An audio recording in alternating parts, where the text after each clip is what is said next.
చెప్పండి పెద్ద, మీ దగ్గర ఇప్పుడు ఎలక్షన్స్ వస్తున్నాయి, ఓట్లకు మళ్ళీ కాంగ్రెస్ వాళ్ళు వస్తారు, ఏ పార్టీ గెలిస్తే బాగుంటది అంటున్నాం? మళ్ళా ఇప్పుడు మళ్ళీ గెలిస్తే కేసీఆర్ రావాలి. ఎందుకట్లా? అంటే చేసిన పని ఆడే పని అన్నీ ఉన్నది, ఎక్కడ చేసిన గొంగడి అక్కడ ఉన్నది. ఎందుకు ఇది తోడి సంవత్సరం కాలువ కూడా ఎక్కడ చక్కగా వచ్చింది, ఒక్క సంవత్సరమే ఈ కాలువ. ఓకే, రోడ్ పలగొట్టి అట్లా నుంచిరు. మళ్ళా ఇచ్చిన హామీలు ఒక్క హామీలు కూడా ఇవ్వలేదు. తులం బంగారము అది ఇవ్వలేదు, ఏది ఇవ్వలేదు. గ్యాస్ లేదు, గ్యాస్ కూడా ఇవ్వలేదు. ఫ్రీ కరెంట్ కూడా లేదు, ఏది కూడా రావట్లేదా? ఏది కూడా రావట్లేదు. మరి ఎట్లా ఇప్పుడు కాంగ్రెస్ ఓట్లకు వస్తే ఏమడుగుతారు? కాంగ్రెస్ వాళ్ళు ఓట్లు వస్తే ఎలగొట్టేడుతుంది, మొత్తం వీడికెళ్ళి అవతలికి ఎలగొట్టేడుతున్నది. మరి దగ్గరికి ఇంటి దగ్గరికి రానియకూడదు. ఎందుకంటే మరి తవ్వింది ఆడిదాడు ఉంచి ఎక్కడ వేసిన గొంగడు అక్కడ ఉన్నది.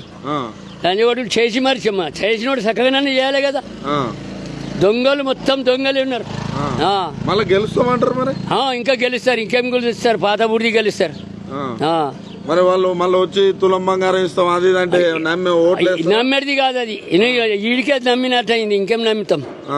కరెంట్ రావట్లేదు, కరెంట్ అప్పుడు పోతానే ఉన్నది, కరెంట్ పోక ఉంటుంది. అది బియ్యం మంచిగా ఇస్తున్నారా? బియ్యం ఇస్తారు, 3 నెలల బంద్ చేసి కోపిన్ లేదు, ఏం లేదు.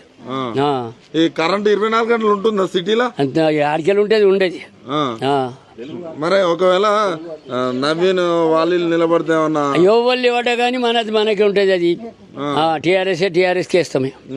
ముఖ్యమంత్రి రేవంత్ రెడ్డి వచ్చినాక రేవంత్ రెడ్డి అయ్యా కూడా వచ్చినా కానీ పర్వాలేదు, బుగులు పట్టడం లేవు. అంతేనా?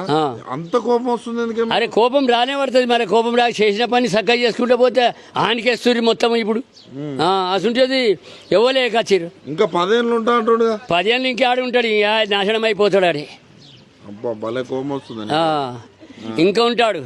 Okay okay.